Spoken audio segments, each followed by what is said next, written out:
Hello and welcome everyone to this part one read through of the Sinner's Cup. This is part one, Winner Winner Alpha Sinner. And this is the Sinner's Cup on Wattpad by Travis Adams Irish and Zachariah David Hales. We're recording now. A young man whose voice lacked confidence and conviction said to his fellow college student who was seated on a lavish king-size bed in the center of the room. Per his classmates' request, the young man didn't appear in the shot. The master bedroom of Alpha Nu Pi sorority was over 500 square feet with vaulted ceilings, colorful abstract paintings, and art from M.C. Escher, such as Hand with Reflecting Sphere and Relativity. A small black desk on the west wall housed a laptop, tablet, and various phones and video cameras for live streaming. A canopy bed at the center of the room took up much of the space, and it was adorned with black lingerie that its owner had used to decorate the top railings. The bedspread was black and white with abstract images of gods from Greek mythology. Katerina smiled at the camera from the center of her bed, a devilish grin lacking in sincerity and character. The 25-year-old wore a purple tank top with a V-cut neck, and her ample C-cup breasts were supported by a black sports bra. Long golden chain earrings dangled from her earlobes, and her upper thighs were covered by a leather miniskirt adorned with a silver zipper down the side. Her long legs were clean shaven, with the skin glistening under the studio quality camera lighting. Katerina was dolled up with the finest lipstick and makeup that the market had to offer. Every centimeter of her eyes was a spectacle of smoky eyeliner and decadent eyeshadow, which played a part in the sultry look accentuated by her long brunette hair that ran all the way down to her bum. Katerina's Manolo Blahnik pumps were the same shade of red as her lipstick, and in her own words, they were the finest pair of F-me shoes that money could buy. She was an entrepreneur of Swiss descent, a self-made superstar in the college world, and not akin to giving apologies. The song selection for this part is going to be Jingle of a Dog's Collar by the Butthole Surfers. Again, if you want to listen to the song selections, it's going to be A Jingle of a Dog's Collar by the Butthole Surfers. To my fellow college students, the young vixen began with contempt. I want to start off by apologizing to the leadership at Royal University in our great state of Atlanta, Georgia. She paused and flipped her long brunette hair as if to say, F you for all intents and purposes. Over the past few weeks, my sorority sisters and I have set the internet on fire with a playful new college game. We've had over 80 million views on our videos in just a short time. And I want to apologize on behalf of my sisters, Isavina and Valentia, who couldn't be here today because they had volunteered to help the community, and those commitments were set in stone. Katerina rolled her eyes and smirked at the camera, swinging her legs forward and back in a steady rhythm. As much as I wish to comply with the standards of Royal University, I want to say for the record, in a statement prepared by my attorney, that no criminal actions have been committed by my sisters or me. In fact, I'll go as far as to say that we have done nothing wrong. But I do want to apologize to the leadership at Royal U.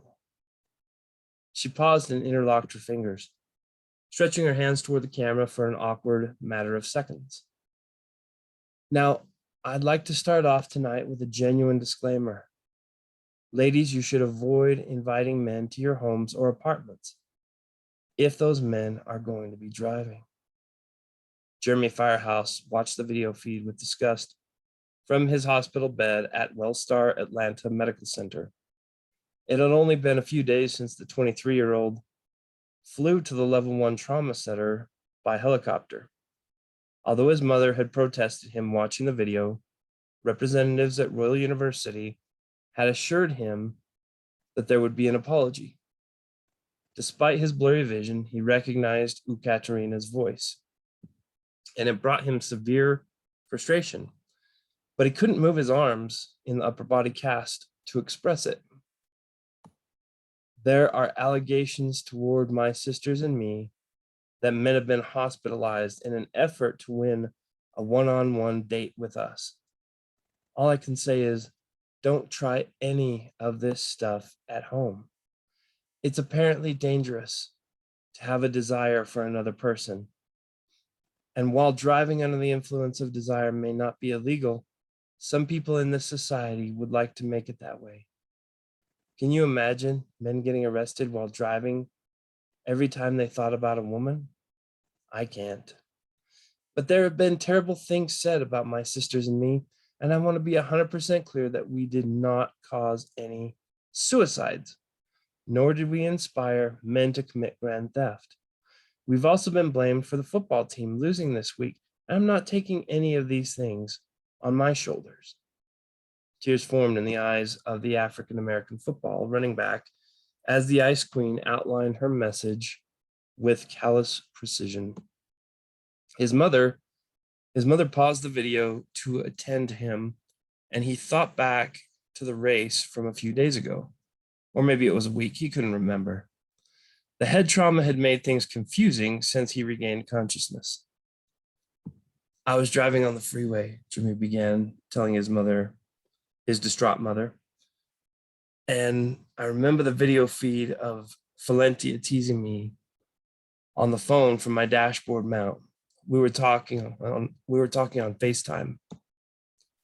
Calm down, baby, his mother said, gazing at him with concern through her thick eyeglasses and dabbing his head with cool water from a towel. You don't need to do this right now, son. Wait until you're stronger. She stopped and looked into his eyes, feeling out of place in her blue flower print dress with all the machines, tubes, and medical supplies around. Go ahead, the 55-year-old stated with restraint, noticing that he needed to get these feelings off his chest. Tell your story, baby. All I could think about was her body, he admitted as his right eye twitched, and how incredible she looked in that pink lingerie.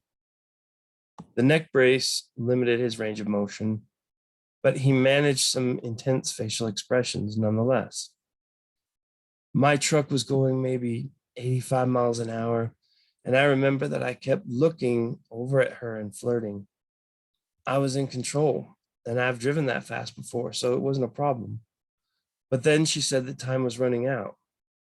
She said I was going to be too late for love. I started to go about 95, thinking that I could make it to the sorority house if I just cut out the city driving and the off-ramp. There was a bend off I-285, and I had scouted the flat ground running through some trees straight to the sorority house. I got in the left lane and moved over the shoulder, slowing down to the side of the freeway, and then I drove off the side of the freeway into the field. It would have saved me like 4 minutes of backtracking. The ground was super rough, and my truck was bucking up and down like crazy, but I was confident about making it. After about 100 yards, I saw water flying up in every direction. My truck tumbled upside down and everything was dark. In a few seconds, the cab filled with water, and I don't remember what happened after that. You were very lucky, my dear, for several reasons. His mother began to sob, and she gripped his hand with tenderness as if warning him never to do it again. Your truck rolled to a pond and flipped over, but a man and his kids were walking on the sidewalk nearby. And when your truck rolled, it went to the shallow side of the pond. She began to bawl and patted her eyes with the towel.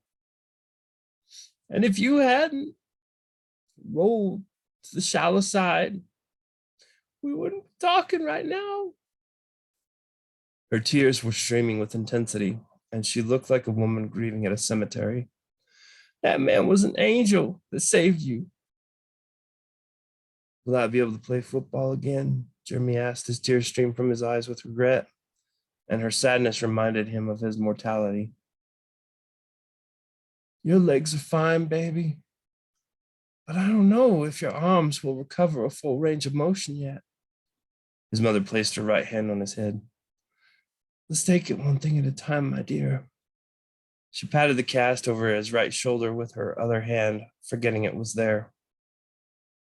Go ahead and play the rest of it, he requested, watching his mother roll her eyes at his plea. Mom, please play the rest of the video. I want to know what she said, good or bad. His mother sighed and pressed the play button on her smartphone again, feeling as helpless in protecting his heart as she was his body. So, all I want to say tonight is that my sisters and I managed to capture the imagination of college students everywhere. Men and women were inspired and enthralled by the complexity and coordination that our team exhibited. And we brought you the most entertaining event since the O.J. Simpson freeway chase. Therefore, I do want to give you a warning, ladies and gentlemen. I want you to hold back your desire for one another. Don't try anything adventurous or groundbreaking, or someone might try to shut you down. When people truly try to express their freedoms, some groups want to hold them back. And who is the next target?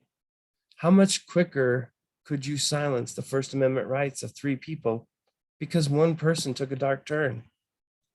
Therefore, all I can say is that I don't know what happens next.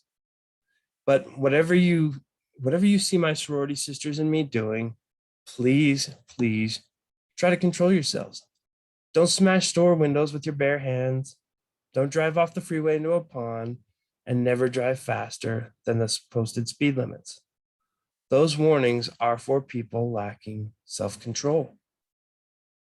But for those of you who are strong, adventurous, and who like to color outside the lines, well, then we have the most epic show coming for you this weekend.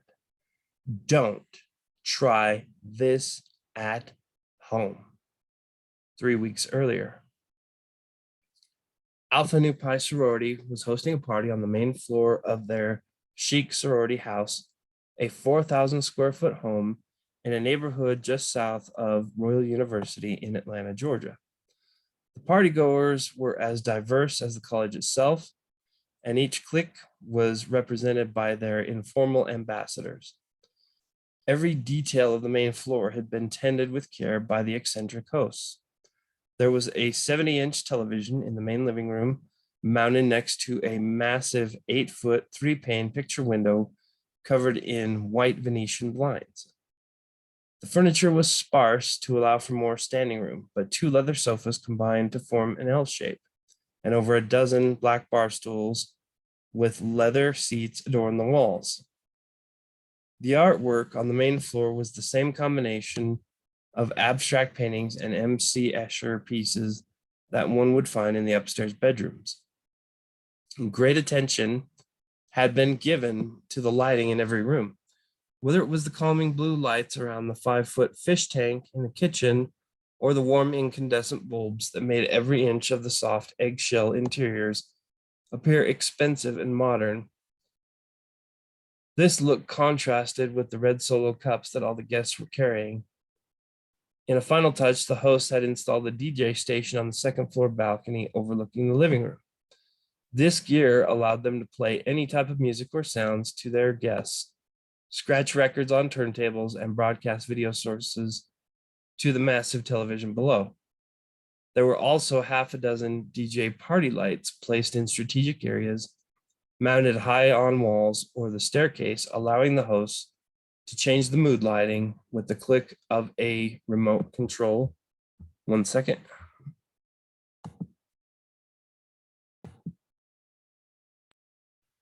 Had to get a drink really quick. By the way, the song selection for this part is Mirror in the Bathroom. And I apologize. That would have actually been right at the 3 weeks earlier. So the song is called Mirror in the Bathroom. It's available on Amazon Music. So here we go. Security for the party was provided by Lug and Nuts, two massive 24-year-old bodybuilders who spent most of their days drinking and lifting weights. They were known for their white tank tops, clean-shaven heads, and comfy black shorts they wore every day, even in winter months. These twin brothers were half Polynesian, half Caucasian, and they were often seen near the front door of the house selling merchandise from a small card table in the entryway or screening guests for access to events.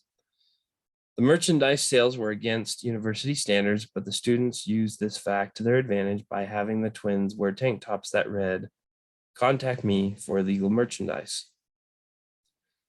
"This party is lit," Levi Cutting exclaimed as he took a swig from a bottle of Samuel Adams Boston Lager and reclined back on the black leather sofa. "So don't be strangers, guys. Tell me about all these peeps. I'm getting Chicago vibes from this group." You know what? I did a terrible job on that. I'm going to redo that. "This party is lit," Levi Cutting exclaimed as he took a swig from a bottle of Samuel Adams Boston Lager and reclined back on the black leather sofa. "So don't be strangers, guys. Tell me about all these peeps. I'm getting Chicago vibes from this group." Victoria Schumann gazed into the eyes of her old middle school friend who had transferred to Royal University in recent days, based on recommendations from her and JD. She had a good buzz going and her blood was warm, so indulging in his biceps under a white muscle shirt, solid legs in tight blue jeans, short brown hair, and adorable brown eyes was something that her brain allowed. At the age of 20, Levi was the youngest member of the Greek God Society, a fraternity dedicated to men who were dedicated to making their bodies muscular and tan. She compared him to her other longtime friend, JD McEnroe, who sat to the left of Levi on the sofa. He was shorter in stature, with dirty blonde curly hair, but he had a strong jawline, and his blue eyes seemed mystic at times. JD made more conservative fashion choices, deciding on a black Nike baseball cap and matching polo shirt with white slacks and a tan belt. She teased her long blonde hair with her right hand, wondering if Levi found her hazel eyes endearing to him, or perhaps he was looking at her slight paunch that she had developed over the spring. Victoria stood in front of the sofa wearing a bright orange turtleneck sweatshirt and white jeans with a black belt. The alcohol was making her feel awkward, so she draped her left arm halfway across her stomach and leaned against the living room wall in a pose that was as painful to hold as it looked. All right, great. So a few notes about this part one, just to give you an idea of the inspiration and some of the things that we did in the development here. There was an incident with Johnny Depp and his girlfriend where they brought some dogs to Australia while they were doing a shoot. I can't recall what the film was that they were shooting in Australia. I believe it may have been that terrible Pirates of the Caribbean movie number 5 or something. I can't remember. But anyways, basically Johnny Depp and I believe it was Amber Heard had brought some dogs, basically smuggled these dogs to Australia, and it was against Australian policy to have these dogs on the continent because it was dangerous to the ecosystem. So the Australian authorities forced Johnny Depp and Amber Heard to give an apology. And for those of you who haven't seen it, it's worth checking out. So go check out Johnny Depp Apology Australia. I'm sure you'll find that on YouTube, but it's the most disingenuous apology you'll see. I mean, you can tell that they're being forced to apologize.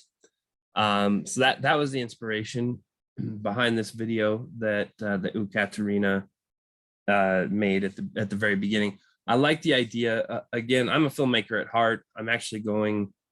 I've got about 2 hours from now. I'm going to be going to a local park with a pond, and I'm going to be doing a shoot with some pretty expensive gear for about 3-4 hours. So yeah, I mean, I really love film. I love to study scene blocking and things of that nature, but I also love the emotion, to see the emotions that are conveyed in film. So from a cinematic standpoint, the opening here, the intention is to zoom in on our villain character. And Katarina she's meant to be a villain, but she's not the dark villain. She's a gray area villain. And a lot of characters in this story are going to be gray. I don't like, particularly black and white characters. I think it's wasteful, and I don't think it's true to humanity.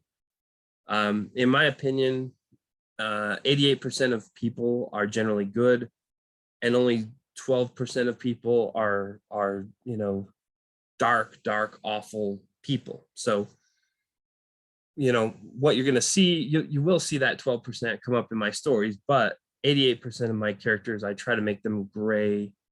And that's been a modern concept in storytelling. You see that with Game of Thrones, and particularly for those of you that are studying this from a storytelling or from a writing perspective. One of the things that I've learned in the story beats of Game of Thrones, at least from my perspective, this may not be 100% true. You might find some flaws in this logic, but what I've noticed with Game of Thrones is the author puts you in a good place and then a bad place, and then a good place, and then a bad place. And he just repeats that 1-2 punch. And it's absolutely brilliant because that's exactly what your brain wants. Your brain wants to be in a good place right after it was in a bad place. It's a really nice rhythm. However, if you tell people that that's the pattern, I'm sure that would kind of ruin it for them. So you might want to mix it up a little bit. You're gonna have some good place to bad place type of mix-ups. I'm a big fan of betrayals and backstabs and double cross and triple cross and quadruple cross. I love those types of films. Some of my influences have been The Untouchables. Stories like that really impress me. My favorite film is the Grand Budapest Hotel, the Grand Budapest Hotel by Wes Anderson. And I love that film because it's beyond my skill. It's beyond my skill level as a storyteller, as a filmmaker. I could never hit that level of brilliance. I know for a fact that I can't hit that level. So it's fantastic to watch something like that. So the Grand Budapest Hotel is beyond my skill level. The Kung Fu Hustle, Kung Fu Hustle by, I believe it's Stephen Chow. Fantastic film. If you've never seen the Kung Fu Hustle, it is absolutely gorgeous artwork. Open your mind, enjoy it. However, you have to open your mind and maybe get some wine or whatever and watch it. But for me, the Kung Fu Hustle is amazing. It's in the same category as the Grand Budapest Hotel. It's one of those pieces of art that's beyond my skill level. I keep trying to extend my skill level, but I know in my heart of hearts, I'll never get to that level. Those guys, Wes Anderson and Stephen Chow are absolutely mind-numbingly brilliant and meticulous and disciplined. And don't get me wrong, I can do some really cool stuff. I can do, this story. Hopefully you enjoy it, but you'll see I can write a very complex and deep story with a lot of characters. With that said, you're not going to see a Grand Budapest Hotel or Kung Fu Hustle out of me because they're just, I mean, it's a level of storytelling and creativity that probably comes around once or twice in a generation. And Bong Joon-ho is somebody that I study. If you watch the film Parasite, I believe it won the Academy Award in 2019, somewhere thereabouts. But Bong Joon-ho, out of South Korea, I believe. I have to look these things up. And anyways, I've studied his filmmaking. I really love Bong Joon-ho's style. I've been studying his use of diopters. And for those of you who aren't familiar with filmmaking, when you're doing when you're messing with the focus and you have a character look from the foreground to the background, and as the character looks to the background goes from blurry to sharp, so that the background becomes sharp at the same time that the character looks at the background. But Bong Joon-ho, he'll do that same effect, and he'll have characters in the foreground and characters in the background, and as they look at one another or as they stop walking, he'll fade them out, or he'll sharpen them up, right? He'll blur them out, I should say. He'll blur them out or he'll sharpen them up, depending on the interactions that are happening on the screen. It's absolutely brilliant. It's really difficult to pull off, because if you think about how a camera lens works, a camera lens is only supposed to focus, the entire lens. So how do you have one part that's background focus and one part that's foreground focus? And there are these accessories called a split diopter, different types of diopters, but it's basically a camera lens that's cut in half. A camera lens that's cut in half that you put over the top of the other lens, which allows you to put the foreground in hard focus at the same time as the background, and then you have a blur between. And you can imagine how difficult that is to pull off, to get that other accessory over the top of the other lens, number one, without disrupting your shot, and number two, to do it with perfect timing, so that as the characters interact with one another in a certain way, one of them goes from blurry to focused and vice versa. So that Bong Joon-ho, I'm very much a student of. Marty Scorsese, I love his work a lot. Obviously, Marty Scorsese is, in my opinion, probably the king of entertainment in a lot of respect, because The Wolf of Wall Street is the most pirated media ever in history. So that tells me a lot. Just like in the literary sense, you have the Harry Potter series, which has been very endearing, and it's probably one of the most well-read stories. The Wolf of Wall Street is the most downloaded media. So you can tell that I have a pretty diverse palette when it comes to entertainment. But I realize that Harry Potter and The Wolf of Wall Street are polar opposites. However, it'd be kind of cool to do a combination of both of those, right?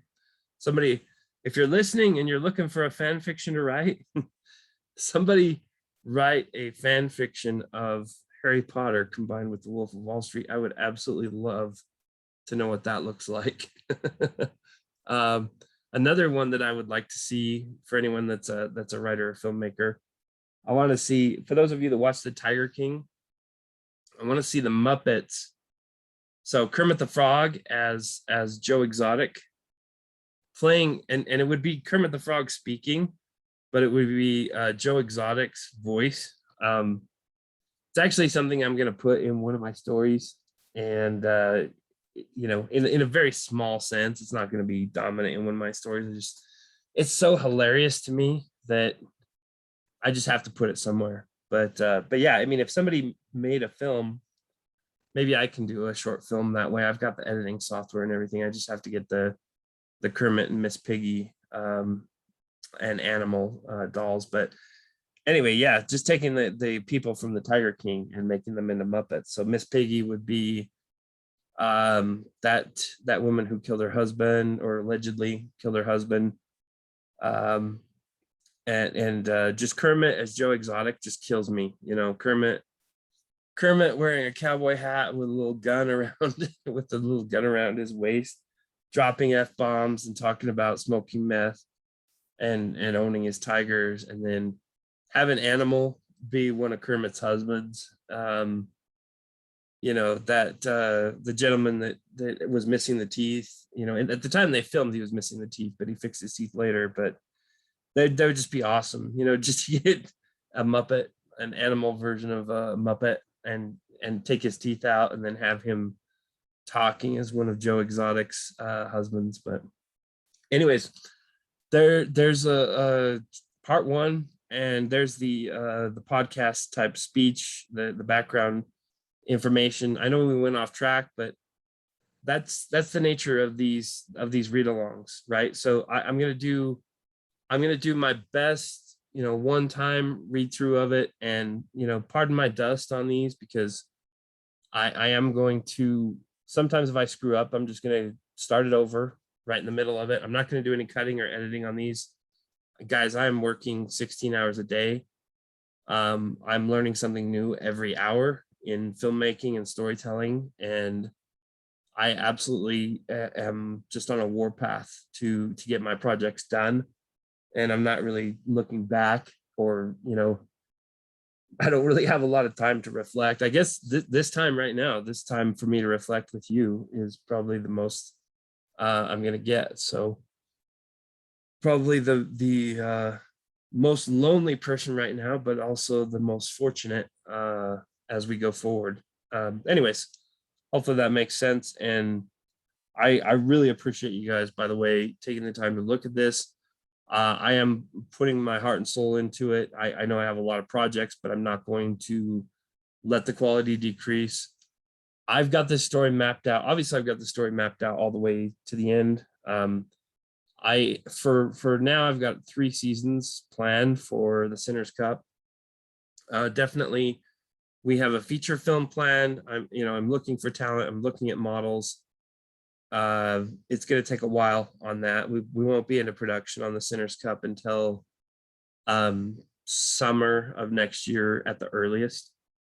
But yeah, I mean, I am looking at talent, and we're very specific on the kind of look that we want. The look and the personality of Katerina is going to be tough to cast. And some of these other dynamic personalities.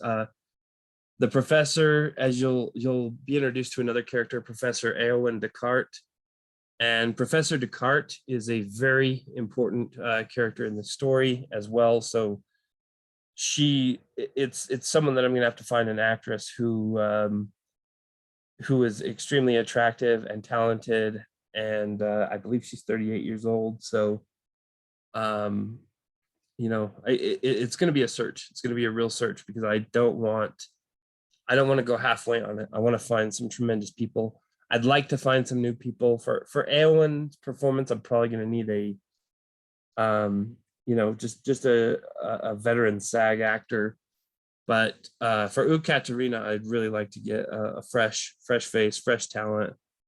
So if you have any suggestions, feel free to comment. If you have any models that So as you saw in the description with Katerina, she's a model of Swiss descent. She's an entrepreneur. So I'm not just looking for an attractive face and an attractive body. Obviously, she has those things, but she also has a very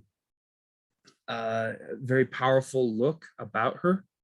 She's not just a model by any means. So if you look at Angelina Jolie in her younger days, that's a pretty good example of what I have in mind, because Angelina Jolie has a commanding presence to go with her looks. She uses her looks very well. If you compare Angelina Jolie to Gal Gadot, Angelina Jolie has a lot more presence and fierceness. There's just a lot of fierceness in her. And it's really, I've done a lot of training with people, and I've done a lot of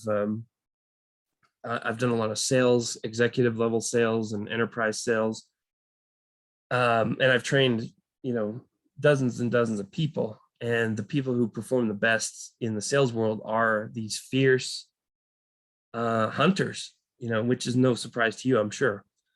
But that is the personality type, that projection of strength. I need someone who, when they walk in a room, everyone notices. When you take a photograph of them, they are the center of attention. Even if there were 25 people in that photograph, that person would be the center of attention.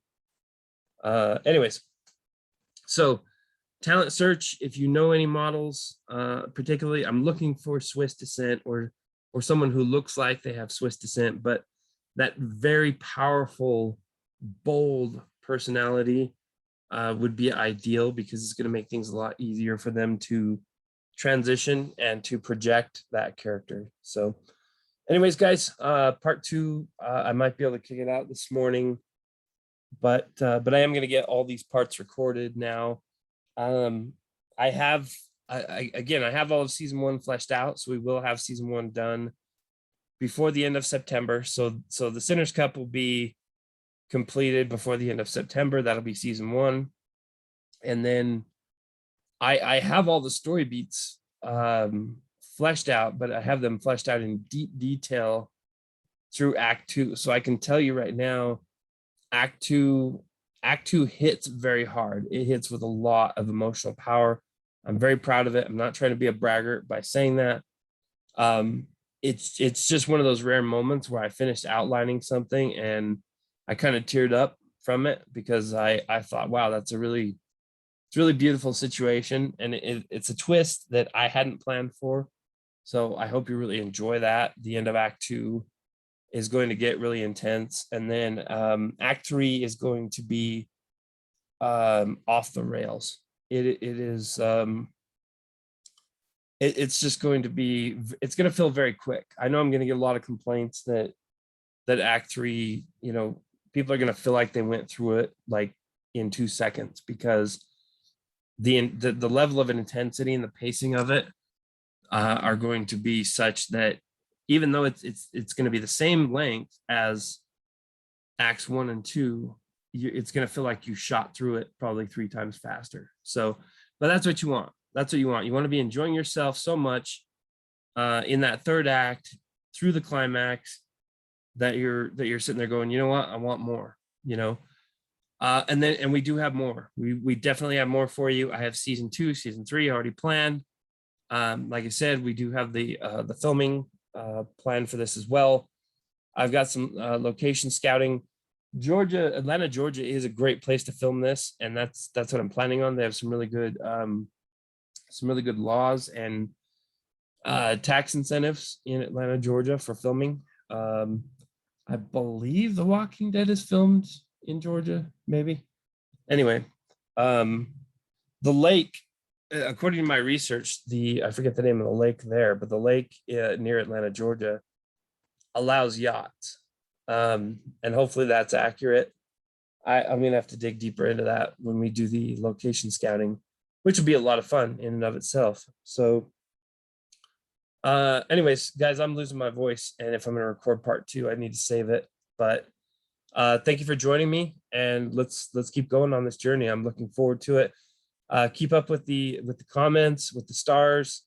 Let your friends know. I really appreciate you. I will try to reply to your comments as they hammer in, but as you know, I'm insanely busy. So thank you so much, and have a great day. Bye.